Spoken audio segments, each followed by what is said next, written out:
Si tu penses que ton problème d'acquisition de leads vient de ta campagne, du volume ou de la qualité des leads, détrompe-toi, très souvent ça provient d'autre chose. Donc tu constates que tu fais 100 leads, tu fais 5 clients, 5% de taux de transfo dans ton domaine d'activité, on n'est pas bon. Et là, tu te dis, c'est peut-être ma campagne qui va pas, j'ai peut-être pas assez de volume, la qualité n'est pas bonne.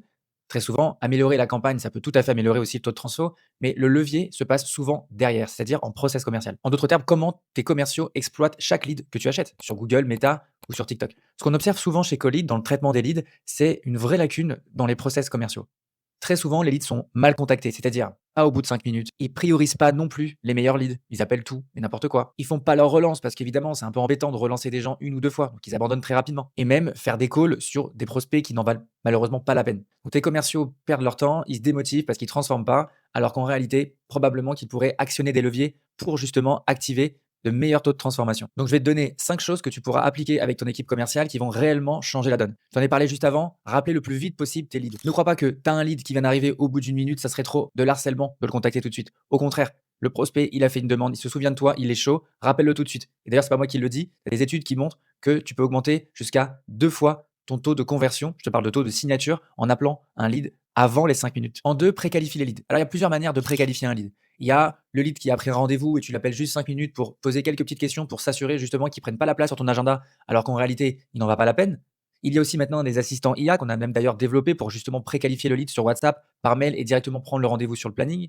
Il y a aussi peut-être parfois même des commerciaux qui ont moins d'expérience, peut-être des alternants qui pourraient tout simplement faire le travail de préqualification et d'envoyer directement le lead vers un commercial plus expérimenté. En numéro 3, priorise les leads à forte attention. Tu le vois déjà quand tu as un formulaire qui est rempli comme il le faut, c'est-à-dire un bon message qui explique un peu le projet du prospect, avec quelqu'un qui rentre complètement dans ton ICP. Un ICP, c'est vraiment ton cœur de cible, ton client que tu veux signer tous les jours. Dès que tu vois qu'un prospect qui rentre dans ton pipe, il a exactement ces critères-là, tu le contactes avant tous les autres. Numéro 4, suis tes prospects à qui tu as déjà fait des rendez-vous.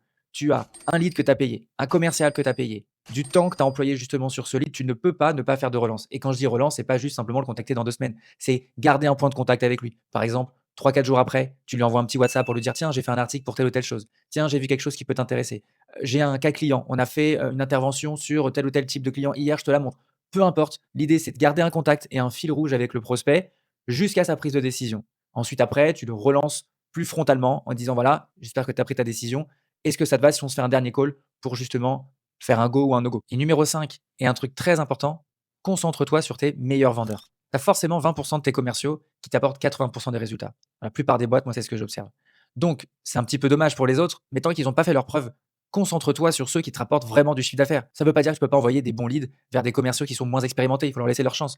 Mais tu as une boîte à faire tourner. Derrière, tu es obligé de transformer chaque lead que tu payes. Donc, tu as 100 leads, tu sais qu'il y en a qui sont meilleurs que d'autres. Envoie-les en priorité vers tes meilleurs commerciaux, ceux qui non seulement ont plus de chances de transformer, mais qui aussi vont te faire un planning moyen plus élevé. Donc avant de regarder tes campagnes ads en génération de leads, prends le temps de regarder ce qui se passe au niveau commercial. 50% des optimisations qu'on arrive à trouver avec nos clients se passent côté commercial. Donc si ton taux de signature chute ou que tu as un commercial qui est probablement moins bon que les autres, regarde son taux de transformation et regarde réellement comment tu peux améliorer son process commercial.